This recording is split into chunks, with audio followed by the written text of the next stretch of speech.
I curl into the window seat, coffee in hand, bare feet pressed to the warm rug. Outside, dahlias and black-eyed Susans nod in the breeze. Flowers that thrive with just enough care like me these days. The doorbell chimes. Robert stands on the porch, silver at his temples, paper bag in hand. "Brought scones," he says with a grin. "Thought we could have breakfast before work. 6 months we've been dating and still there's no ledger between us.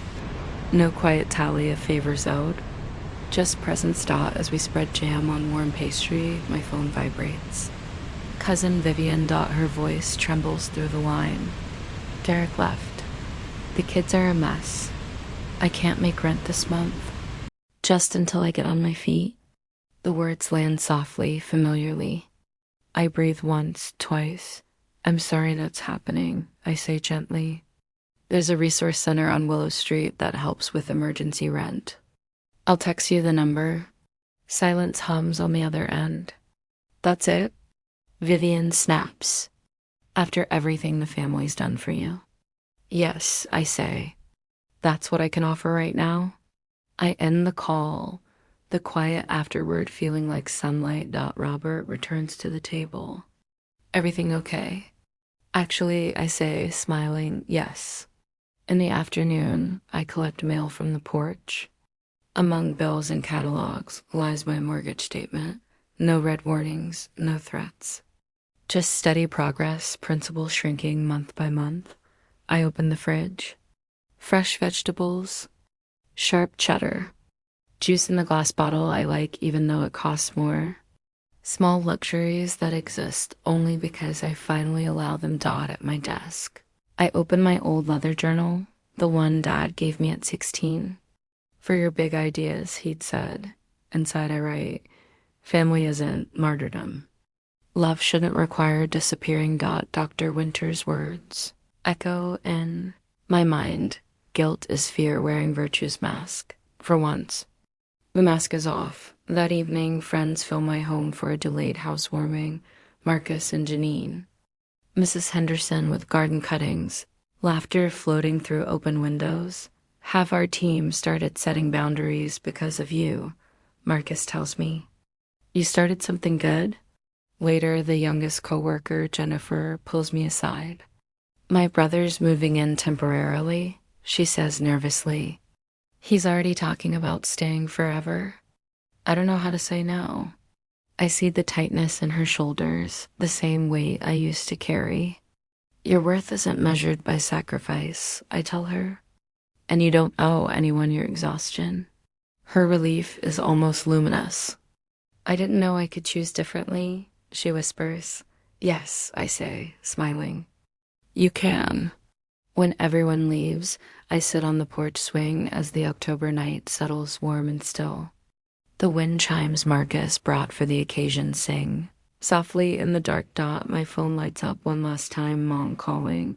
For a long moment, I just watch it ring. Then I answer, voice calm and warm. "Hi, Mom." "Felicia," she says softly. "I just wanted to tell you, I'm proud of you." I look out at the moonlit garden, feeling a peace I once thought impossible. "Thanks, Mom," I say. "I'm proud of me too." By mid-afternoon, a tension headache gnaws behind my right eye. When my therapist's office calls to offer an earlier session, I accept immediately. Dr. Winter's office smells like coffee and worn leather, the kind of scent that slows your pulse. She gestures to my usual blue chair. "You look exhausted," she says gently. "Family reunion week," I answer with a hollow laugh. "The boundaries list?" I hand her the notebook page we made together. 1. I will not be financially responsible for adults who can work. 2. I will not confuse love with debt. They're testing every one of these. I say. She reads quietly, then looks up. "And how are you responding?" For once, I tell her I'm not reacting and deciding. We spend 50 minutes unpacking what that means. By the end, my headache has dulled to a whisper. When I pull into my apartment complex later that day, my phone pings again. New GoFundMe alert. Help the Taylor family keep. Their honed-out the thumbnail stops me cold. Tessa smiling beside Mom, who looks frail and saintly. The caption drips with guilt. After our sister, our daughter, abandoned us during hardship. We're at risk of losing everything. I screenshot it, attach it to an email from my lawyer, and type 2 words, defamation case, before I can put the phone down. It rings again, Mrs. Henderson.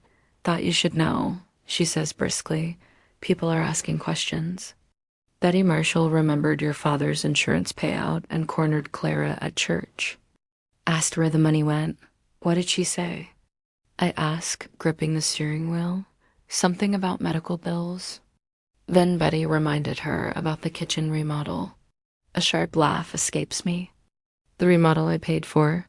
Well, now the whole congregation knows it, Mrs. Henderson says, sounding almost cheerful. And Tessa's showing that house to buyers with broken gutters and rotten steps. Karma works quick sometimes. Her words feel like sunlight through storm clouds. That night, my doorbell rings. When I open it, Marcus stands there with 3 coworkers and a casserole dish. Intervention, he says with a grin. We heard your sister cause chaos at the office. They crowd in, bringing food, laughter, and warmth that doesn't demand repayment. We talk about work, movies, nothing heavy. Just life. When Marcus's wife insists I join them for Thanksgiving, I almost cry. Not optional, she says kindly. My phone buzzes again. An unknown number. Mom got a part-time job at Wilson's Pharmacy. She's furious. This is Liam, Tessa's friend. Thought you should know they're not doing great. I show Marcus the text. He nods. Good. Time they learned what standing means. After everyone leaves, I stand at the window watching traffic drift by. The city's hum soft and distant. My apartment is small but peaceful. Every object inside has been chosen by me, for me. The shelves hold fresh groceries. The bills are paid. No red warnings. No unpaid favors. My phone vibrates one last time. An email forwarded by mistake. You told me Felicia would always take care of us. Tessa addressed to Mom. I file it in my therapy journal folder under one word. Proof. For the first time in 5 years. I sleep without the weight of anyone else's need pressing me into the mattress. 10 days later. The sharp scent of antiseptic hits before I even step into the hospital room. It mingles with Mom's rose perfume, the same one that clung to every curtain and couch cushion of my childhood. She lies propped against crisp white pillows, smaller than I remember. Her hair, usually dyed chestnut, is streaked with silver now, roots betraying time and vanity alike. For a flicker of a second, pity stirs. Then memory extinguishes it. Felicia? Her voice trembles. You came. I hover by the door, flowers in hand like a peace offering I don't believe in. The doctor said it's a minor procedure. I answer evenly. Tessa made it sound like you were dying. Mom presses a hand to her chest. My heart, honey. The palpitations started after you left us. The doctor says it's stress-induced. I set the daisies on the windowsill beside a line of get-well cards, each stamped with the gold cross of our family church. The afternoon light glints off the embossed lettering. Prayers for healing. Pastor Williams called me. I tell her. Said something about a family intervention. Apparently, everyone's very concerned. Her eyes glisten.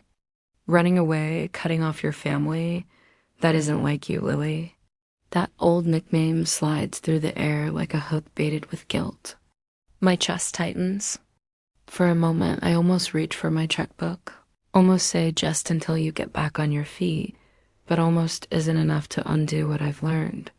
I didn't run away. I say softly. I moved on. The bathroom door swings open.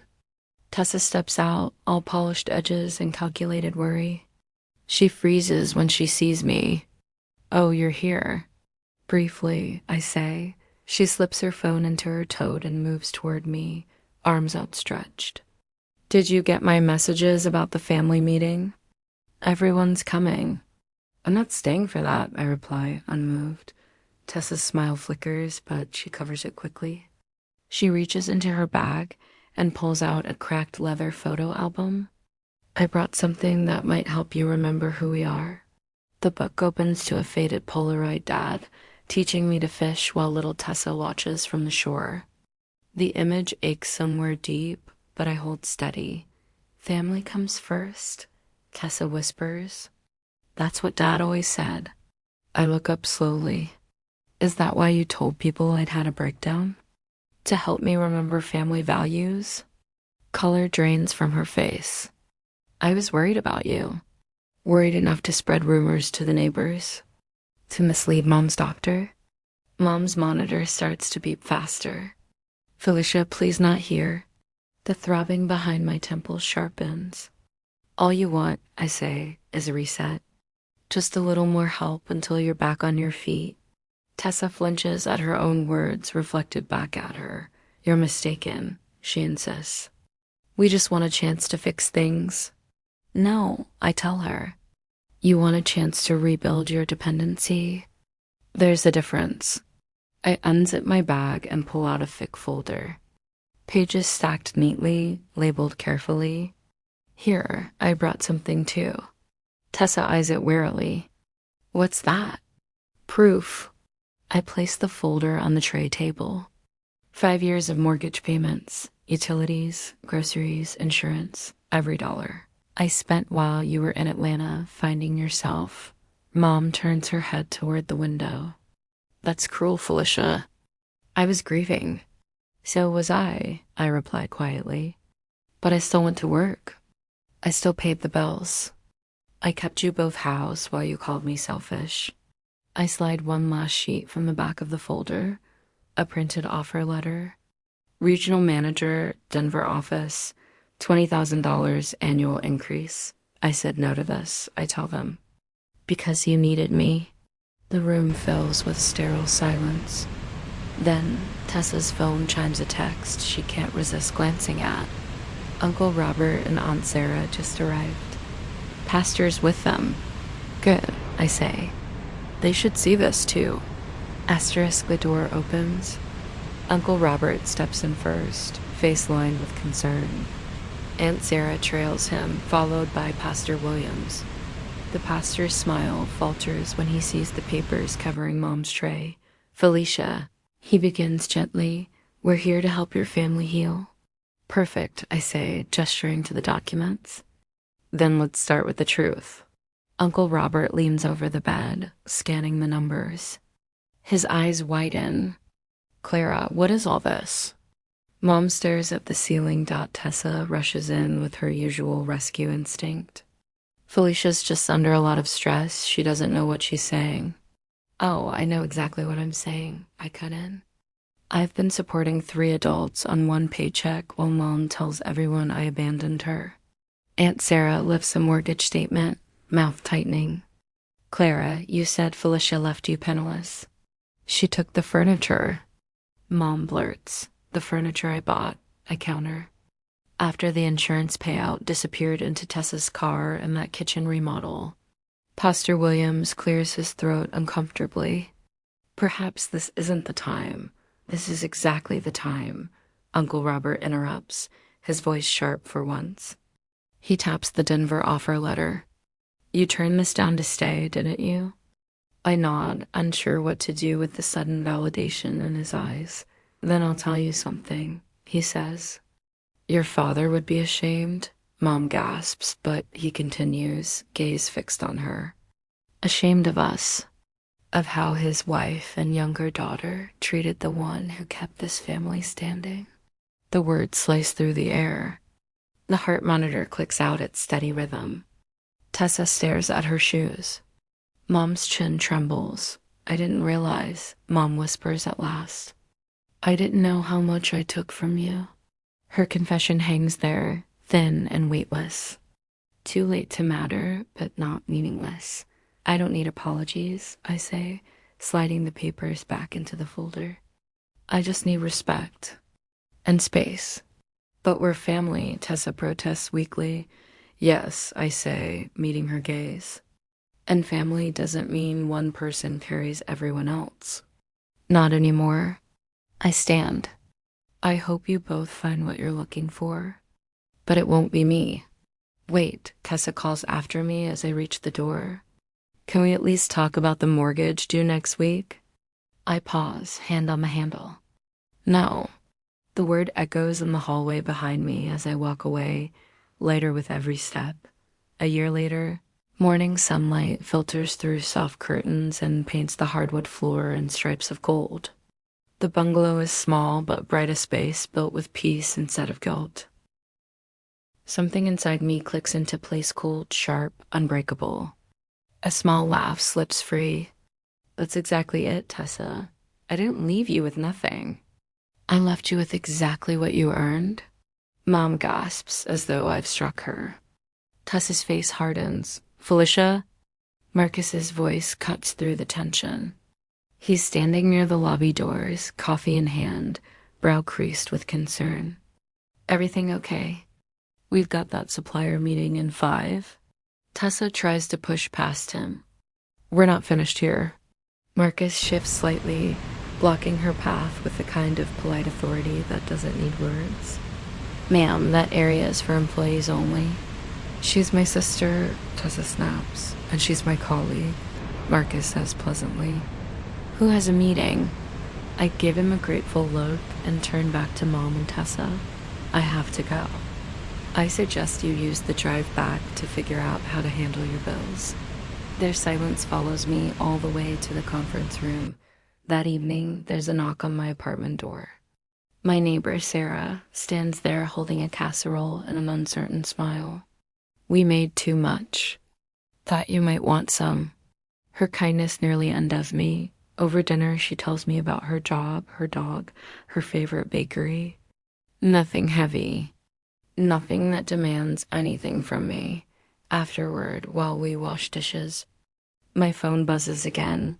Mrs. Henderson, my old neighbor. They're telling everyone you had a breakdown.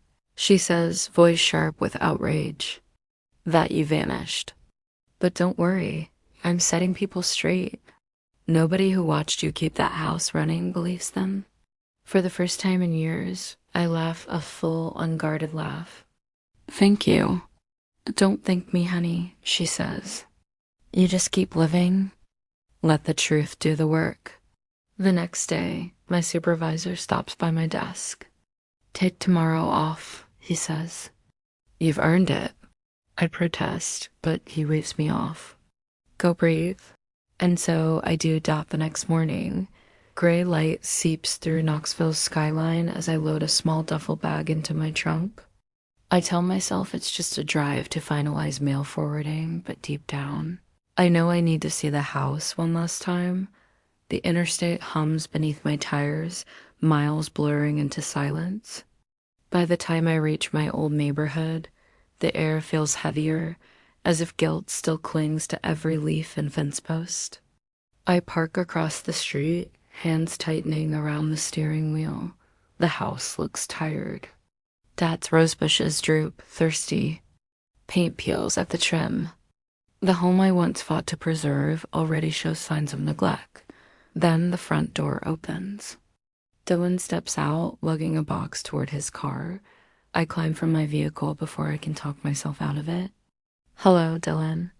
He startles, nearly dropping the box. Felicia. Jesus, you scared me. I just came to pick up a few things. His eyes dart toward the doorway. Claire is not going to be happy about that. I'm aware, I say, stepping past him. Inside, the living room looks stripped bare. Only dust outlines remain where furniture once stood. The shelves Dad built with me gone. The refinished coffee table Mom emerges from the kitchen, her face paling. You took everything, she accuses, voice trembling. I took what I paid for, I reply. Dylan frowns between us. Wait, you were paying for everything? The confusion in his tone almost makes me laugh. Almost. Tessa storms in, phone clutched like a weapon. What happened to Dad's life insurance? There should have been savings. Mom's cheeks flushed crimson. Well, the kitchen needed remodeling. And there was your car. My car. Tessa's pitch rises. You said we still had savings. I meet her eyes. $36,000. That's what the policy paid out. Gone within 8 months. Tessa turns to me, mascara streaking. Did you know about this? I found out when the mortgage came due and there was nothing left. I answer simply. Mom sinks onto the couch, my couch, the only piece too heavy to haul off, and begins to sob. Please, Felicia, help us figure this out. You always know what to do. The words hit with perfect clarity. I was never the daughter. I was the solution. Tessa paces, anger sparking like static. You're really going to stand there and do nothing? After everything Mom's done for you? My heart is fine, I tell her softly. It's just no longer available for your use. Mom clutches her chest. My blood pressure medication is almost out. The doctor says stress could kill me. Dylan, still catching up, points at me. You should have warned us before taking off. I pull a folded envelope from my bag and lay it on the counter. Mortgage statement. 5 years left. It's yours now. Tessa grabs my arm as I turn to leave. You can't walk away from family. I gently remove her fingers. You wanted each other. Now you have each other. Outside, the October air tastes cleaner. The wind tugs at my hair like freedom itself. In the car, my phone buzzes bank alert. Clara Taylor attempted to access a closed joint account. Then a text from Tessa. You can't just walk away. This isn't over. A second notification follows, an email from Clara's doctor about her declining health. My finger hovers over the block icon, then presses delete instead. They'll reach me later on my terms. For now, I drive. Back toward Knoxville. Back toward Oxygen. The road ahead glows with late afternoon light, endless and open. For the first time in years, so does my future. A week later, a certified envelope sits on my counter like a coiled snake. I already know what's inside the final mortgage transfer. I slide my finger under the flap, unfold the crisp sheet, and read aloud. As of October 15th, Felicia Taylor is released from all financial responsibility for the property at 1422 Oak Ridge Lane. Closure. In 12 plain lines of legal language. The phone rings. Marcus. Tessa showed up at the office, he says without preamble. Security called me. She refused to leave the lobby. My stomach tightens. What did she want?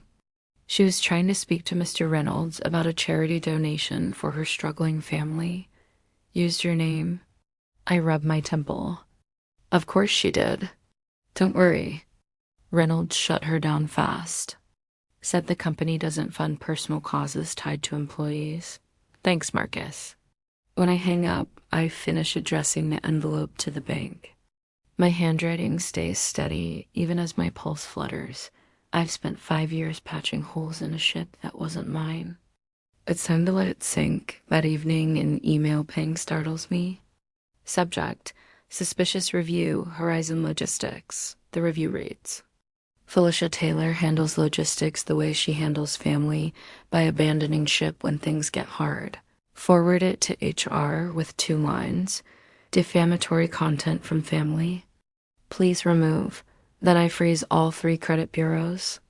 Experience has made me efficient. Dylan's creative borrowing won't touch me again. Felicia.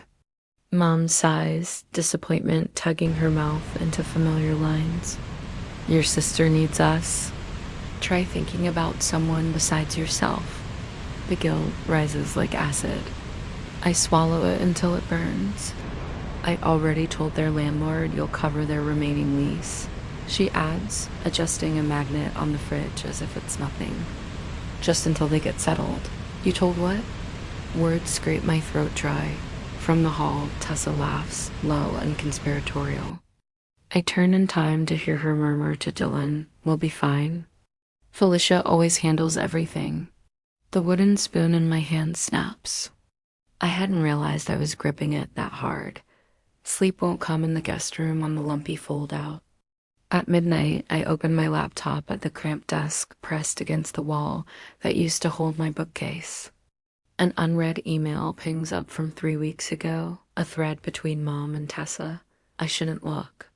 I do. "Don't worry about Felicia," Mom wrote. "She understand. She always does. 3 weeks. Not sudden, not unexpected planned."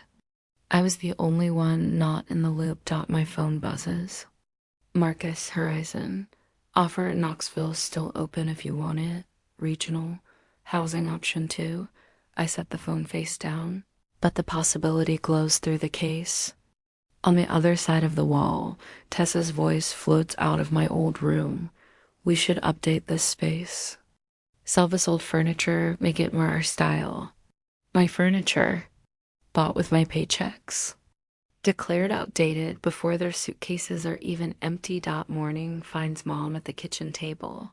A shopping list twice the usual length. "We'll need more groceries," she says, pen scratching. "Utilities will jump with 4 of us." I worked out the numbers. She slides the calculator toward me. "The total devours half my paycheck. We're family," she adds when I don't respond right away. "We help each other." Through the window, I catch Mrs. Henderson, watching as Tessa tosses my carefully tended herb pots into the trash. Basil, rosemary, mint, 3. Years of clipping and coaxing gone in one careless wrist. Flick. Mrs. Henderson meets my eyes and shakes her head once. Pity heavy as stoned out at lunch. I steer my car to the bank instead of the break room. Mr. Peterson pulls up our joint account without comment. "You're the only one depositing," he notes after a while, mild voice disguising the verdict. "Has been for some time." On the drive back, I make a call I've been dodging since Denver. "Marcus, about Knoxville, is it really still there?" "For you?" he says. "Absolutely." That night, while Mom and Tessa plan a welcome back barbecue and Dylan takes my car to check on leads, I kneel on my old bedroom floor. The desk is shoved into a corner now, drawers hollow. I pry up the loose board Dad and I always joked about fixing. Under it sits a plain envelope. $5,000 in small bills. Dad's old advice, keep a little aside. The world turns quick. I schedule the movers for Monday at 9 a.m. A flutter of guilt lands, then lifts. Something freer takes its place. Before bed, I shift the utilities into Claire's name. Transfer my direct deposit to a new bank. Set up mail forwarding. Accept Knoxville with the start date, Wednesday. From the guest room window, I watch. Tessa and Dylan coo over their phones on the porch swing Dad built. Mom hovers with lemonade like a hospitality fairy. No one asks where I've been. For once, I don't offer. Monday dawns gray and brittle, the sky bruised with early rain.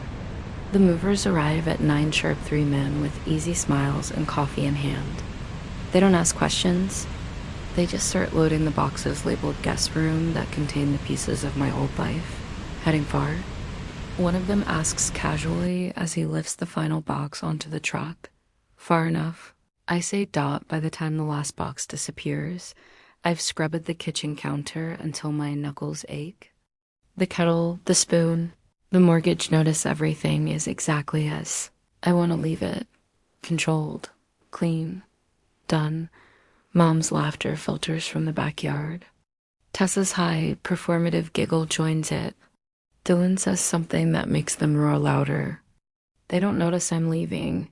I take one last look around the house, the faded curtains, the scuffed hardwood, the air still carrying traces of rose and obligation. For 5 years, these walls have held my guilt. Now, they'll have to hold theirs. I set my key on the counter and close the door quietly behind me.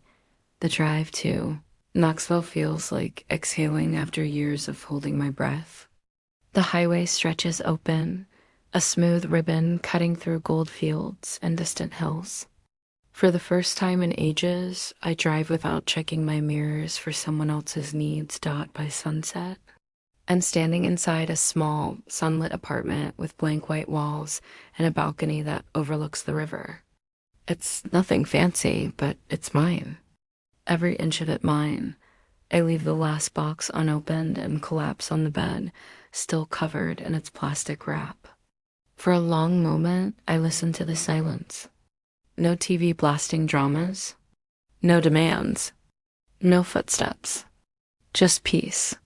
Fragile, unfamiliar, perfect Wednesday morning marks the start of my new life.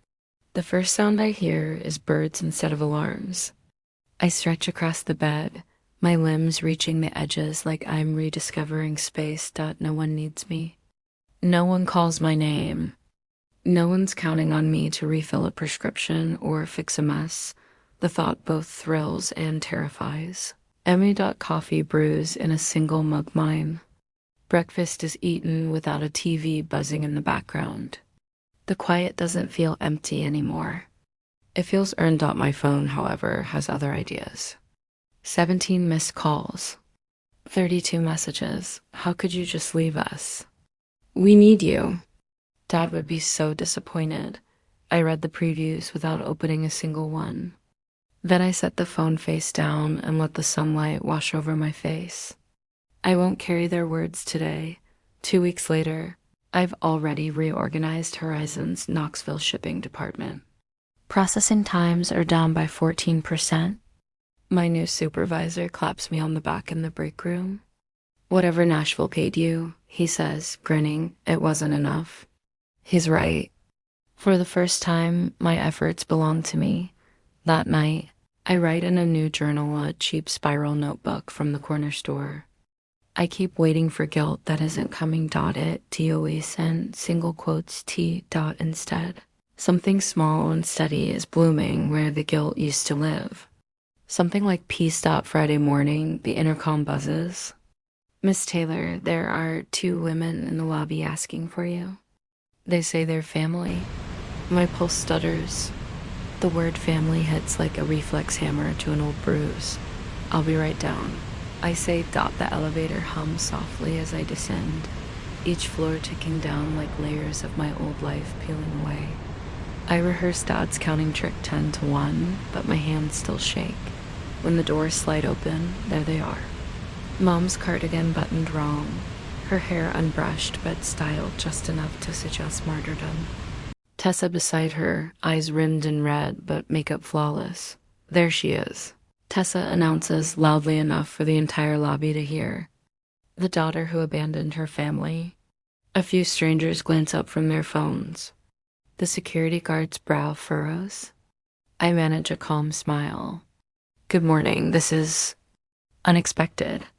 Mom steps forward, palms out like a preacher. Felicia, how could you? You left us with nothing. The electricity is about to be cut off. There's no food.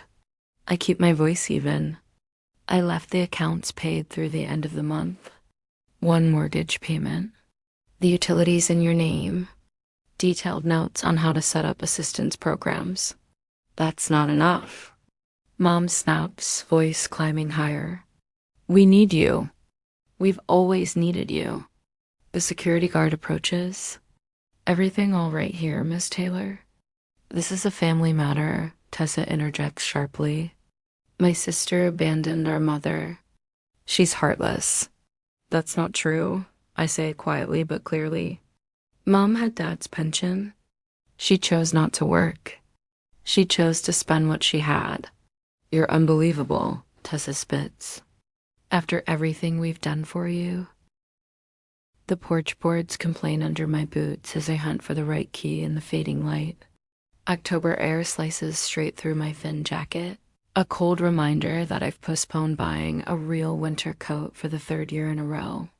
12 hours on my feet at Horizon Logistics have turned every muscle to wire. I want nothing more than a scalding shower and the kind of quiet that doesn't ask anything of me. The lock finally surrenders with a stubborn click. Rose air freshener greets me the second I step inside my mother's favorite. It wraps around the hallway like perfume on a too-tight collar, making the house feel smaller instead of warm. That you, Felicia? Mom calls over the roar of a medical drama rerun. Yeah, it's me, I answer, letting my purse thump onto the entry table. A stack of envelopes sits there like a dare. The one stamped final notice flashes red as a wound. Mortgage, $1,150 due Friday 3 days away. I run a thumb over the raised ink, exhale, and count backward from 10. Dad's old thunderstorm trick? It still quiets the static in my chest. The fridge is habit, not hope. I tug it open anyway. White shelves blink back at me empty, except for the row of labeled meal prep containers I set up every Sunday, Monday through Friday. Chicken and vegetables portioned to the ounce. Order, control, predictability. The rest of the refrigerator is a blank page. Did you remember my prescriptions? Mom calls, voice expectant instead of grateful. They're in my bag, I say, pressing my forehead to the cool metal for a breath. The TV volume dips a notch. My back's killing me today. Bring them in, and maybe a cup of tea. I pull my crumpled paycheck from my purse, the one I cashed on my lunch break, and set $1,150 beside the mortgage notice. I added $50 for the late fee the bank will conjure anyway. The paper feels thinner than the hours it represents Dot as the kettle fills. Dad's voice drifts up from a rainy graveside 5 years ago, just till she's back on her feet. Lily, he'd squeezed my shoulder, calling me by the nickname only he used. She needs you. You know how your mother is? I did know. I still do. The kettle's whistle snaps the memory in two. From the kitchen, I can see the door of what was supposed to be my home office. The Denver promotion packet still lives in the desk drawer, edges yellowing with time. Regional manager. 20 grand more a year. A life I could have built with my own hands. Felicia? The tea. I balance the mug into the living room. Mom is sunk into Dad's old leather chair, blue light from the TV painting her cheekbones in ashy gray. She takes the cup without looking away from the screen. You took forever at work, she says. They asked me to cover for Stephanie, I answer, perching on the sofa's edge because I'm afraid if I settle, I won't get up. Extra hours mean extra pay. She sips, frowns. Not enough sugar. Her gaze slides to the silver frame on the end table. Tessa and Dylan on their wedding day. Sunlight and champagne smiles. Mom's fingers brush the glass. If only you had Tessa's sunny nature. She never lets little things drag her down. The little things. The mortgage. The power bill. The groceries. Her medication. Tessa doesn't need to think about the little things, I say, keeping my tone level as heat climbs my throat. Your father would be proud of how you take care of me, she adds. Laying down her trump card, Dot, it hits the usual place, a twist between ribs and spine. I'm taking a shower. Steam fogs the mirror, but not enough to blur the hollows under my eyes or the practical ponytail that keeps my hair out of barcodes and palettes. I don't fully recognize the woman in the glass. Just a few more months, I tell her. Then you start over, Dot. My phone buzzes from the pile of jeans on the floor. I consider ignoring it. My bones are done with kneading, but Tessa flashes across the screen. Dad would say family is family. Felicia. My sister chirps, effervescent as always. Guess what? We're coming home. My stomach pulls tight. Home how? Dylan got laid off. Magazine downsizing. Can you believe it? After all he's done. She lowers her voice into a rehearsed whisper. It's just temporary. Until we're back on our feet. The words land like deja vu. Just until Mom gets on her feet. Just until Tessa gets on her feet. Everyone rising while I lie flat, shoulders braced against the weight. Have you told Mom? I ask, though her brightness is answer enough. She's thrilled. Says it'll be like old times. Footsteps approach the bathroom door. Felicia? Is that Tessa? Let me talk to her. I open the door. Mom plucks the phone from my hand, face bright with a smile I haven't seen in months. Tessa, sweetheart. I've already started planning. Yes, of course, Felicia's thrilled. When she passes the phone back, I retreat to my room. So when? This weekend? Isn't the timing perfect? Tessa breezes on. Dylan's already got leads. You can take the guest room, I offer, throat dry. It's small, but... Oh, Mom said we could have your room. Tessa interrupts. It's bigger. You don't mind, right? You're never home anyway with all those shifts. Sound fades as if someone pressed mute on my life. I stare at the familiar walls, the only square footage in this house that belongs to me and my breath. My books, my desk, my bed like a harbor. Felicia? You still there? Don't be selfish. The Taylor family motto applied to exactly one of us. I'll clear out my things. I hear myself say, after the call, I stand in the center of my room, a compass with no north. Through the window, Mrs. Henderson waters the mums next door. She sees me and waves.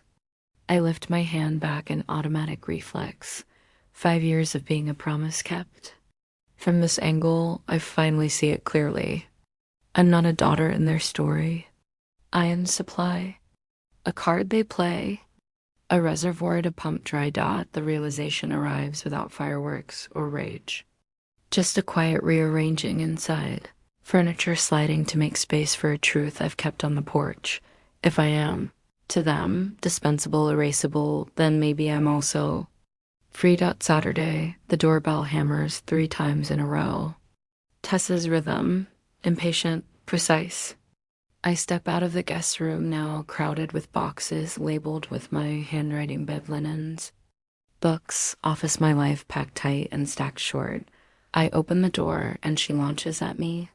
Perfume clouding my breath. Behind her, Dylan wrangles 3 matching leather suitcases that look like they came with their own first-class tickets. Felicia. Tessa squeals, wrapping my neck. I missed you. You too, I say, patting her back and staring past her at the Louis Vuitton train Dylan is hauling over the threshold.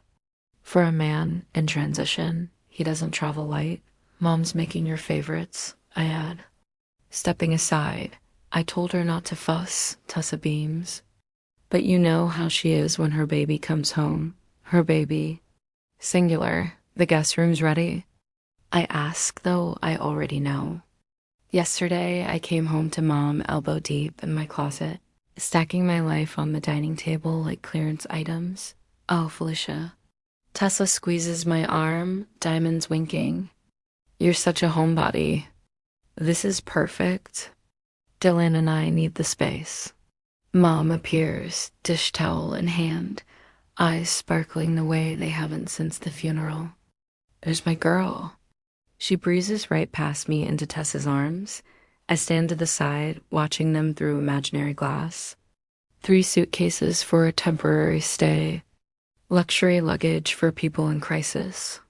The math doesn't pencil out, but I'm the only one here who bothers with sums.